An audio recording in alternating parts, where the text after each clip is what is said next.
नमस्कार दोस्तों, स्वागत है आपका बेस्ट क्लास में। मेरा नाम है लोकेंद्र सिंह ठाकुर और हम पढ़ते हैं क्लास 12th का बिजनेस स्टडीज, जिसमें आज करेंगे हम चैप्टर नंबर 4।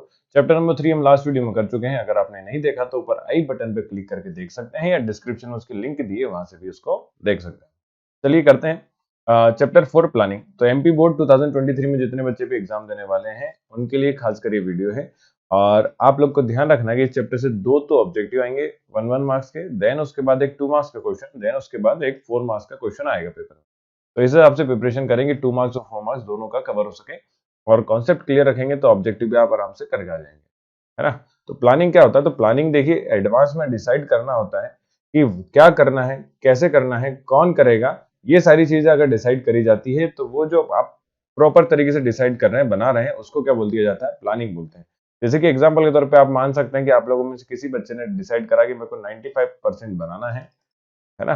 तो आपने डिसाइड करा कि 95% बनाना है। अब कैसे बनाना है, क्या क्या चीजें रिक्वायर होंगी, ये सारी चीजें डिसाइड करना ही क्या कहलाएगा? आपका प्लानिंग कहलाता है। ओके, तो समझ में आ गई बात, है ना। डेफिनेशन देख लेते हैं। लिखा है planning is deciding in advance what to do, how to do, when to do and who is to do. ये सारी चीजें डिसाइड करेंगे तो उसे क्या बोल देंगे? प्लानिंग। अब प्लानिंग क्या, ये भी बोला जाता है कि जो ब्रिज है एक टाइप से ब्रिज की तरह काम करता है। ब्रिज कैसे? कि आप अभी कहाँ हैं और आपको कहाँ तक जाना है, वो जो उसका बीच का गैप है उसको एक ब्रिज की तरह फुलफिल करेगा कौन? प्लानिंग। तो इसलिए लिखा है planning bridges the gap from we are to where we want to go. तो हमें कहाँ तक जाना है, ये सबके बीच का एक फुलफिल करता है गैप को। क्या चीज? प्लानिंग।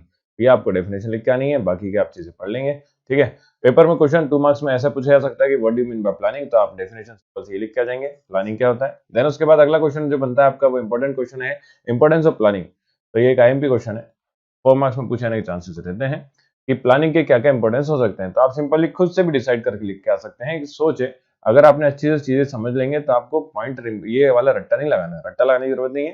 सिंपल से आप क्या करेंगे, अपने मन से भी थोड़ी बहुत चीजें लिख के आ सकते हैं तो भी मार्क्स मिल जाते हैं, लेकिन सही होना चाहिए, बस इतनी सी बात है, ठीक है। तो प्लानिंग प्रोवाइड डायरेक्शन। पहली चीज, प्लान क्या प्रोवाइड कर रहा है भैया? आपको डायरेक्शन, मुझे किस दिशा में काम करना है, किधर जाना है, क्या क्या चीजें पढ़नी है। 95% बनाना है तो क्या क्या पढ़ना है, क्या नहीं पढ़ना, ये सब डायरेक्शन आपको प्रोवाइड करेगा, ठीक है। देन उसके बाद planning reduces the risk of uncertainty. Uncertainty मतलब आप फ्यूचर में चीजें देख रहे हो, फ्यूचर के हिसाब से प्लानिंग कर रहे हो, तो आपके जो बीच में डिस्टर्बेंस आने वाला है वो सारी चीजें आपकी क्या हो जाएंगी? छूट जाएंगी, ठीक है। लिखा देखो, planning is an activity which enable a manager to look ahead. Manager को एनेबल करता है कहाँ देखने में? आगे देखने में। एंटिसिपेट चेंजेस, उसके हिसाब से वो चेंजेस ला सकता है। Consider the impact of change, market में क्या चेंज होगा उसके हिसाब से भी चीज देख सकते हैं। एंड डेवलप्ड एप्रोप्रिएट रिस्पॉन्स, उसके हिसाब से रिस्पॉन्स को क्या करेगा? वो प्रिपेयर करेगा, ठीक है। देन उसके बाद थर्ड वाला पॉइंट जो सी पॉइंट है, लिखा है प्लानिंग रिड्यूस वेस्टफुल एक्टिविटी। तो प्लानिंग करने से जितनी भी वेस्टफुल एक्टिविटी है वो सारी क्या हो जाएंगी? आपकी रिड्यूस हो सकती है। कैसे रिड्यूस हो सकती है? क्योंकि आपने डिसाइड कर लिया कि मुझे क्या करना है, तो आप उसके अलावा जितना फालतू का काम है वो सब हटा दो। तो प्लानिंग से ये फायदा मिलता है। देन है प्लानिंग प्रमोट इनोवेटिव आइडिया। तो प्लानिंग में क्या होता है, देखिए डिसाइड कर, बहुत सारे लोग मिलकर मीटिंग करते हैं, उसमें जिसके पास सबसे इनोवेटिव आइडिया, मतलब कि कम से कम खर्चा, मैनेजमेंट का मेन टास्क है कि कम से कम खर्चा होना चाहिए और टाइम भी कम से कम लगना चाहिए। तो वो व्यक्ति जो प्लान ऐसा लेकर आए जिसमें टाइम कम लगे, खर्चा कम लगे, या कोई इनोवेटिव आइडिया बता रहा है, तो उसको कंपनी या मैनेजमेंट प्रमोट करता है, ठीक है। तो फोर्थ पॉइंट लिखा planning promote innovative idea. Planning में प्रमोट करा जाता है किसको? इनोवेटिव आइडिया का। देन उसके बाद है प्लानिंग एक facilitate decision making. Planning decision making में क्या करता है? हेल्प करता है। कैसे हेल्प करता है? देखिए लिखो, under the planning target are laid down, target को लिखा जाता है। Then the manager had to evaluate alternative and select the most variable option. मतलब कि बहुत सारे ऑप्शंस हैं तो उसमें से जो सबसे अच्छा होगा उसको डिसाइड करा जाएगा। तो प्लानिंग में डिसीजन मेकिंग को हेल्प मिलती है इसलिए, ठीक है। देन उसके बाद लिखा planning establish standard for controlling. तो प्लानिंग में ही कंट्रोलिंग के स्टैंडर्ड डिसाइड करे जाते हैं कि हम जो चीज बना रहे हैं वो कैसी होगी, क्या क्या उसमें क्वालिटी होगी, कस्टमर अगर बेसिस पे है तो कस्टमर को क्या क्या बेनिफिट उसके मिलेंगे। तो जो स्टैंडर्ड्स हैं वो डिसाइड करे जाते हैं किसमें भैया? प्लानिंग में, ठीक है। अब अगर इसकी कुछ इंपॉर्टेंस है तो कुछ इसकी कमी भी होगी। तो अगला क्वेश्चन जो बनता है वो बनता है लिमिटेशंस ऑफ प्लानिंग। प्लानिंग की क्या क्या कमियां हैं, क्या क्या लिमिटेशंस है, तो लिमिटेशंस देखते हैं। पहला लिमिटेशन कि इंटरनल लिमिटेशन है, और दूसरा एक आपका दिया है कौन सा? एक्सटर्नल। इंटरनल मतलब भीतरी तौर पे क्या क्या है, और एक्सटर्नल तौर पे आपका बाहर से क्या क्या चेंज आपके प्लानिंग पे इफेक्ट करता है ना, वो चीजें इसमें लिखना होगी। तो लिमिटेशंस या डीमेरिट के नाम से भी इसको पूछते हैं, डीमेरिट्स। देन इंपॉर्टेंस की बात करें तो इंपॉर्टेंस में आपको फंक्शंस शायद से अलग है, लेकिन फंक्शंस इंपॉर्टेंस को दूसरे नाम से ही पूछ सकते हैं, फंक्शन के नाम से, तो भी आप थोड़ा सिमिलर रहता है, लेकिन उसको ऐसे लिख सकते हैं कि प्लानिंग के क्या क्या फंक्शन हो सकते हैं, क्या क्या हेल्प करता है। ठीक है, तो पहला limitation internal, planning lead to rigidity. Rigidity मतलब होता है कुछ चीजें फिक्स होना। फिक्स मतलब कि प्लानिंग में आपने पहले ही डिसाइड कर लिया कि ये चीज हमें ऐसे ही करनी है, तो जनरली प्लानिंग इसलिए रिड्यूस जो रिजिडिटी है उसको सपोर्ट करता है। रिजिडिटी मतलब होता है फिक्स होना, जो कि चेंज ना हो सके। ठीक है, तो इससे क्या नुकसान है? ऐसा नुकसान ये है कि जो व्यक्ति कोई क्रिएटिव आइडिया लेकर आया है या कोई सा अच्छा सा आइडिया लेकर आया है, तो उसमें उसको ज्यादा ध्यान नहीं दिया जाएगा, क्योंकि हमने कंपनी ने डिसाइड कर लिया कि हमें काम को कैसे करना है, इसलिए इसको बोला गया प्लानिंग लीड टू रिजिडिटी। ठीक है, ठीक है, the manager do not make changes according to changing business environment. तो बिजनेस एनवायरनमेंट के चेंजेस के हिसाब से चेंजेस लाने की कोशिश मैनेजमेंट में नहीं करी जाती, इसलिए इसको बोला गया प्लानिंग लीड टू रिजिडिटी। ठीक है, देन सेकंड पॉइंट जो है वो लिखा है कि प्लानिंग में not work in dynamic environment. Dynamic environment मतलब ऐसा एनवायरनमेंट जो कि चेंज होता रहे।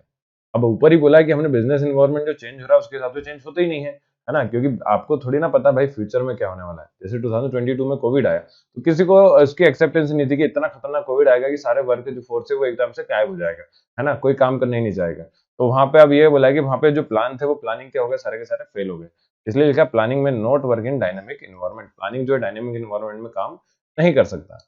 देन उसके बाद लिखा प्लानिंग इन्वॉल्व ह्यूज कॉस्ट। अब प्लानिंग में भैया खर्चा बहुत होता है। कैसे? क्योंकि आप जो प्रोजेक्ट बना रहे हो उसके ऊपर एक पूरी टीम लगेगी। एग्जांपल के तौर पर मान लेते हैं अपन टाटा ग्रुप कोई कंपनी बना रहे हैं, या ऑटोमोबाइल मान लेते हैं, तो टाटा एग्जांपल लेके चल रहे हैं ना। तो टाटा ग्रुप कोई गाड़ी बनाना चाह रहा है, तो गाड़ी बनाने में कम से कम 1-2 साल या और भी ज्यादा टाइम लग सकता है। तो एक तो हो गया टाइम, है ना, अगला लिखा है देखिए प्लानिंग इज टाइम कंज्यूमिंग, तो एक तो हो गया टाइम, टाइम बहुत लग रहा है। दूसरा उस प्रोजेक्ट के ऊपर काम करने वाले वर्कफोर्स लगाए अपने, बहुत सारी एक टीम लगाई, टीम लगाने के बाद रिसर्च डेवलपमेंट अलग लगाए, तो मतलब जो काम है वो आपका खर्चीला होते आ रहा है। लेकिन आपके प्लान बनने के बाद ये फिक्स थोड़ी ना कि जो प्रोजेक्ट पे जो काम कर रहे थे वो आपका क्या होगा, सही रहे या गलत रहे, मतलब सक्सेस होने और फेलियर होने की कोई गारंटी थोड़ी ना है ना। इसलिए बोला गया प्लानिंग क्या है, इन्वॉल्व ह्यूज कॉस्ट, इसमें खर्चा बहुत होता है। देन उसके बाद एक और साथ में इसमें हमने ले लिया फोर्थ वाला, planning is time consuming, time बहुत लगता है भाई। देन फिफ्थ है planning does not guarantee succeed. अब गारंटी तो है नहीं, आप केवल काम कर रहे हैं, जैसे कि हम पढ़ाई कर रहे हैं, हमने डिसाइड करा 95% बनाना है, तो 95 के हिसाब से अगर आप तैयारी कर रहे हैं तो गारंटी 95 बने, लेकिन ये जरूर कह सकते हैं कि 90 प्लस तो बना ही लेंगे फिर, और सीखने को बहुत कुछ मिलेगा। तो जब चीजें हम सक्सेस के ऊपर नहीं भागे, है ना, आप किसके हिसाब से सीखने के लिए करें चीजें, तो आप जब सीखेंगे तो चमकेंगे। ठीक है, जब घिसोगे तो चमकोगे, जैसे डायमंड को घिसा जाता है चमकाने के लिए। ठीक है, तो आप भी जितना घिसते आओगे, आप इसके लिए ये मत सोचोगे मेरे को 95% बनाना, ये देखो कि मुझे चीजें सीखना। ठीक है, गारंटी कोई नहीं है सक्सेस की भाई, कोई नहीं दे सकता गारंटी। ओके, फिर प्लानिंग रिड्यूस क्रिएटिविटी। अब प्लानिंग रिड्यूस करता है क्रिएटिविटी, कैसे रिड्यूस करता है, तो अभी थोड़ी देर पहले बताया था कि प्लानिंग में क्या होता है कि अगर कोई बच्चा मतलब हमने क्या करा, पहले ही प्लान कर लिया कि मेरे को तो ऐसा ऐसा करना है। अब कंपनी में डिसाइड कर लिया जाता है कि हमें क्या काम करना है, अब क्या काम करना है पहले ही डिसाइड हो गया, तो कोई नई चीज अगर आ रही है तो फिर उसके हिसाब से हम चेंजेस करना इतना आसान या पॉसिबल नहीं हो पाता है, इसलिए लिखा है कि प्लानिंग रिड्यूस क्रिएटिविटी। ओके, ये अभी थोड़ी देर पहले समझा था, वैसे ही है।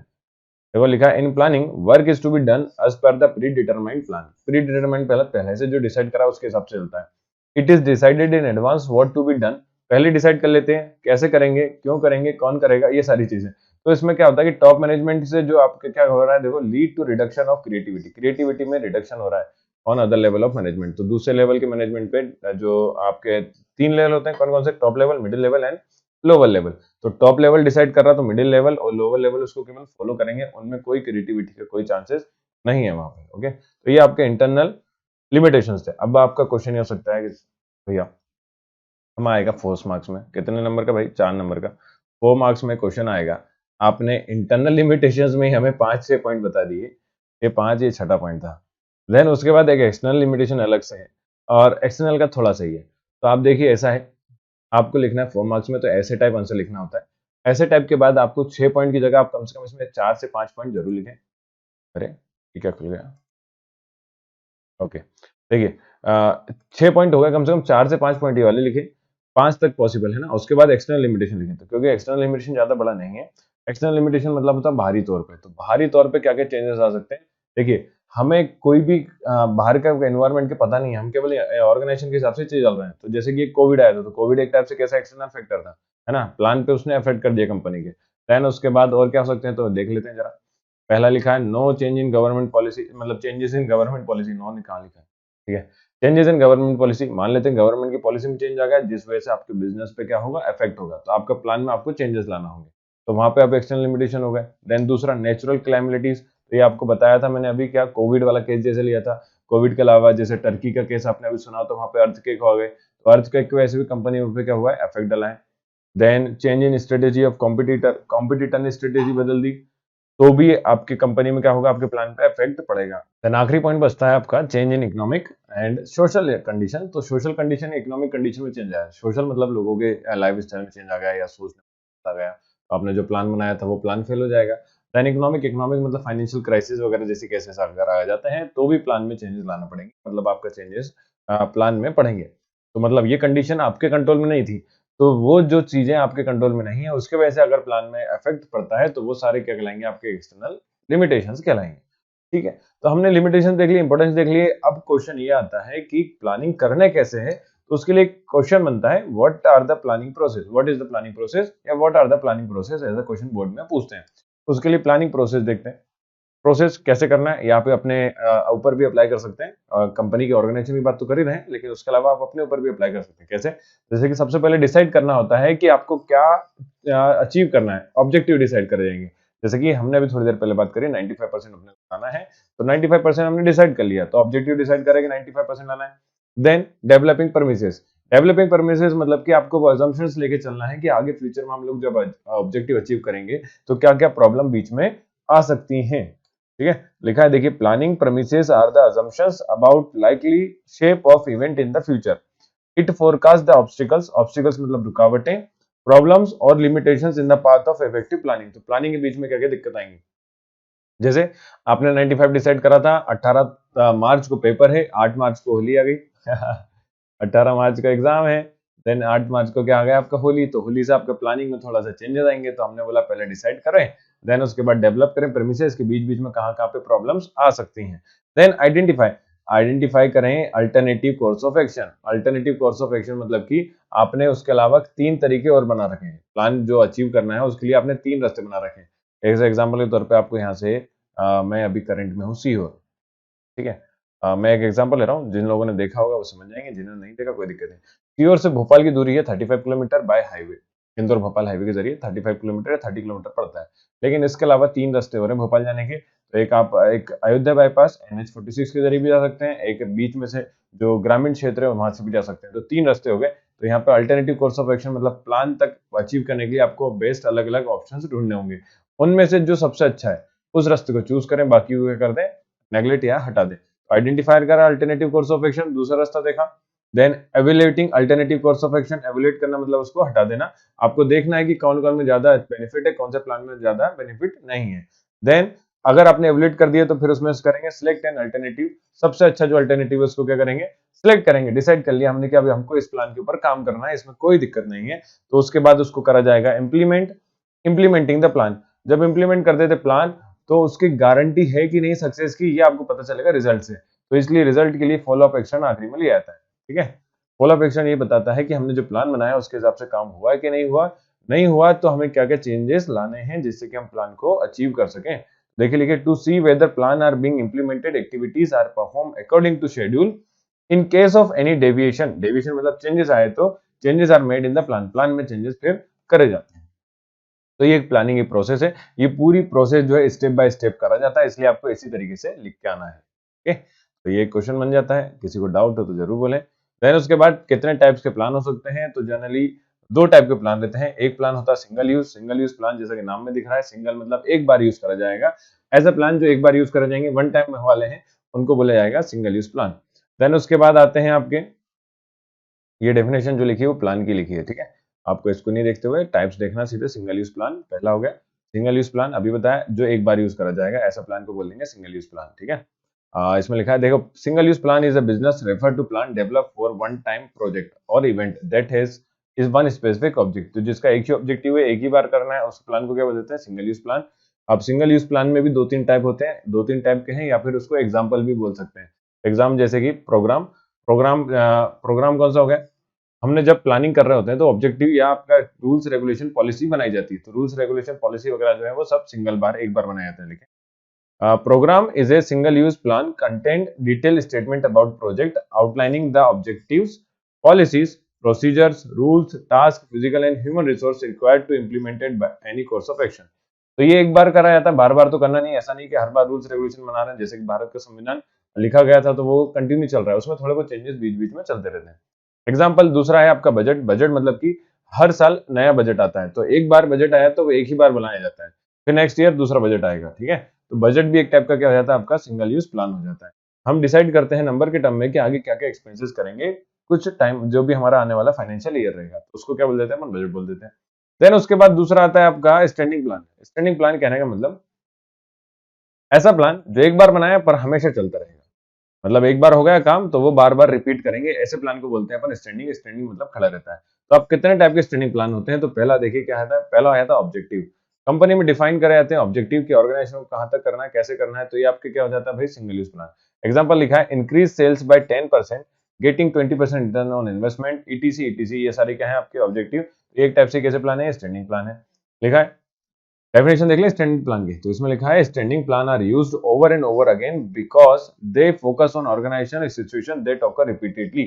मतलब ऐसी सिचुएशन जो बार बार रिपीट होती है, उसके लिए जो प्लान बनाया गया उसे प्लान को क्या बोलेंगे अपन, स्टैंडिंग प्लान बोलते हैं। ठीक है, अब पहला ऑब्जेक्टिव हो गया। देन दूसरा आता है, अरे हाइलाइटर नहीं भाई, पेन। हाँ, पहला हो गया ऑब्जेक्टिव। देन उसके बाद है स्ट्रेटेजी। स्ट्रेटेजी मतलब कि कैसे करना है, डिसाइड करना, प्लानिंग करना है, प्लानिंग के अलावा कैसे करना है, तो ये क्या जाता है स्ट्रेटेजी, तरीके तरीके। ठीक है, strategy refer to those plan which are organisational prepare to face various situation, threats and opportunities. तो हमारे पास जो भी दिक्कत आएंगी उन सब के लिए। The when manager of organisation prepare new strategy of the business, it is called internal strategy. तो आपको ये डेफिनेशन छोटी सी याद रखना, ऑब्जेक्टिव पूछ सकते हैं। इंटरनल स्ट्रेटेजी क्या बुलाएंगे, तो जब मैनेजर डिसाइड करते हैं, प्रिपेयर करते हैं न्यू स्ट्रेटेजी, तो उसको बोलते हैं इंटरनल स्ट्रेटेजी। देन उसके बाद when some strategy are prepare to respond the strategy of competitor, अगर कॉम्पिटिटर के हिसाब से बना रहे हैं तो फिर वो कहलाता है एक्सटर्नल स्ट्रेटेजी। ठीक है, सकता है ये वाला कलर ना दिख रहा हूं, दूसरा हाइलाइटर ले लेते हैं। एक्सटर्नल में अब जैसे कि कोई कंपनी ने एडवर्टाइजमेंट बनाया तो उसके कंपटीशन वाली जो दूसरी कंपनी वो अलग से एडवर्टाइजमेंट बनाएगी, तो वो क्या हो गया आपका भाई, एक्सटर्नल स्ट्रेटेजी हो गया। देन थर्ड आता है स्टैंडिंग प्लान में पॉलिसी। पॉलिसी एक बार गाइडलाइन जो कंपनी ने बना दी उसी गाइडलाइन के ऊपर काम चलेगा आगे। ओके, तो selling of goods on cash basis only, जैसे एग्जांपल ये लिखा है selling of goods on cash basis, तो ये एग्जांपल है। फिर कुछ पोस्ट है, जगह खाली है, वुमन के लिए रिजर्व है, तो वो रिजर्व वाली भी क्या हो गई, पॉलिसी है कंपनी की, तो वो आपका क्या हो गया, स्टैंडिंग प्लान हो गया। फिर प्रोसीजर। प्रोसीजर मतलब कैसे करना है, स्टेप डिसाइड करना है ना वर्क की, कि पहले हम क्या बनाएंगे, दूसरा उसके बाद क्या काम करेंगे, तीसरा क्या करेंगे, तो सीक्वेंस कह सकते हैं। तो सीक्वेंस जब step by step carry out करी जाती है तो उसको क्या बोल देते हैं, प्रोसीजर। तो प्रोसीजर भी एक बार डिसाइड करा जाता है। देन उसके बाद आते हैं रूल्स। रूल्स मतलब कि स्पेसिफिक स्टेटमेंट्स हैं कि हमारे यहाँ के कंपनी के रूल हैं, ऐसे ऐसे आपको हमेशा फॉलो करना है। तो एक बार रूल बना लिए वो हमेशा चलते रहेंगे। ठीक है, example no smoking in the office premises, मतलब ऑफिस में किसी को स्मोकिंग नहीं करना, ऐसा कोई रूल है तो वो रूल को सभी फॉलो करेंगे। Then method. मेथड मतलब कि काम करने का तरीका। ठीक है, तो स्टैंडर्डाइज वे करते हैं डिसाइड, एक मैनर रहता है कि कैसे करना है टास्क को, एक मेथड सभी को सिखाई जाएगी, उसको क्या बोलते हैं, मेथड हो गई वो। तो अब मेथड एक बार डिसाइड कर ली, हर बार नया व्यक्ति जो आएगा वो काम को उसी तरीके से करेगा, इसलिए मेथड को भी काम में रखा जाता है, स्टैंडिंग प्लान के अंदर रखा जाता है। तो ये आपके कुछ टाइप्स हो गए। अब पेपर में जो क्वेश्चन है टाइप के ऊपर जनरली अभी तक नहीं आया, लेकिन सबसे ज्यादा बार पूछा गया है टाइप्स में डिफरेंस, मतलब स्टैंडिंग या सिंगल यूज प्लान जो है दोनों के बीच में क्या डिफरेंस है, आपको ये डिफाइन करना होता है। ये आखिरी टॉपिक भी है वैसे, और इतनी जल्दी आपका वीडियो भी कवर हो जाएगा। ठीक है, तो इससे सिंगल यूज प्लान अभी बताया जो एक बार यूज करा जाएगा, तो यहाँ लिखा हुआ देखिए, single use plan in a business refer to plan develop for a one time project. किसके लिए करा गया भाई, ये लाइन की याद रखेंगे, वन टाइम प्रोजेक्ट के लिए, और event that has same objective. Standing plan ऐसा प्लान जो कि बार बार रिपीटली चलता रहेगा, उस प्लान को क्या बोला जाएगा, स्टैंडिंग प्लान। लिखा है standing plan in a business refer to plan develop for using over and over again. तो ओवर एंड ओवर अगेन के लिए अगर प्लान बना रहे हैं तो वो कैसा हो गया आपका, स्टैंडिंग प्लान। देन ऑब्जेक्टिव देखिए, ऑब्जेक्टिव जो है मेन सिंगल यूज प्लान का वो ये है कि आपको कोई कोर्स ऑफ एक्शन एक डिसाइड करा, कुछ टाइम में आपको जो अचीव करना है, उसके लिए जो प्लान बनाया गया वो कैसा प्लान है, सिंगल यूज। मतलब आपने केवल एक चीज डिसाइड कर ली, उसी के लिए प्लान कर रहे हैं। तो single use plan are develop to carry out a course of action that not likely to repeated in future, मतलब वो फ्यूचर में रिपीट नहीं होगा, एक बार जो होगा वो हो गया। फिर स्टैंडिंग प्लान करा जाता है वो इसलिए कि आपकी जो एक्टिविटी है वो कंपनी में बार बार रिपीटेडली होगी। रिपीटेड मतलब एक्टिविटी रिपीट होने वाली है time to time, regular over a period of time, उसको क्या बोल दिया गया स्टैंडिंग प्लान में। ऑब्जेक्टिव आएंगे, स्कोप, सिंगल यूज प्लान का स्कोप जो है वो बहुत कम है, क्योंकि ये सब बहुत रेयर केस में होता है कि एक ही कंपनी जनरली जो बना रही है वो दोनों टाइप से चलती है, एक तो स्टैंडिंग प्लान भी और सिंगल यूज प्लान भी, दोनों लेके चलते हैं। तो इसका स्कोप जो क्या है वो कम होता है, किसका भाई, सिंगल यूज का। पर स्टैंडिंग प्लान का जो स्कोप है वो क्या है जनरली ज्यादा होता है, क्योंकि इसमें डिपार्टमेंट और पूरा बिजनेस फंक्शन डिपेंड होता है, तो पूरा बिजनेस ऑर्गेनाइजेशन डिपेंड है जो कि बार बार कंटिन्यूस चलेगा, तो इसलिए इसका स्कोप ज्यादा है किसका, स्टैंडिंग प्लान का। देन स्टेबिलिटी, स्टेबिलिटी देखिए नॉर्मल सा है, किसमें रहेगी भाई, तो आप खुद सोच सकते हैं स्टैंडिंग प्लान जो है वो ज्यादातर स्टेबल होगा कंपैरिजन किसके, आपका सिंगल यूज प्लान के। तो सिंगल यूज प्लान के ज्यादा कंपैरिजन में करें तो स्टेबल कौन सा है, standing plan. Single use plan are discarded when the situation, project और इवेंट इज ऑकरिंग, तो जब इवेंट हो जाएगा तो उसके बाद उसको हटा दिया जाता है, तो उसमें स्टेबिलिटी नहीं है इसलिए। फिर एग्जांपल दिया है तो budget for annual general meeting for share holder, budget जो है वो एनुअल जनरल मीटिंग का रहेगा, तो वो क्या हो गया आपका सिंगल यूज प्लान। और हम रिक्रूटमेंट या सिलेक्शन प्रोसीज क्या है, सिलेक्शन कैसे करना है कंपनी में, लोगों की भर्ती कैसे करना है, तो ये एक टाइप का तरीका होता है, हर कंपनी में अपना अपना तरीका है, तो ये क्या हो गया आपका स्टैंडिंग प्लान। बस इतना ही था चैप्टर 4 में, तो अभी के लिए इतना ही। अगर जो मैंने पढ़ा है वो सब समझ में आया तो वीडियो को लाइक करें, दोस्तों के साथ शेयर करें और सब्सक्राइब जरूर करें चैनल को। मिलते हैं नेक्स्ट वीडियो में चैप्टर 5 जो कि जल्दी होगा।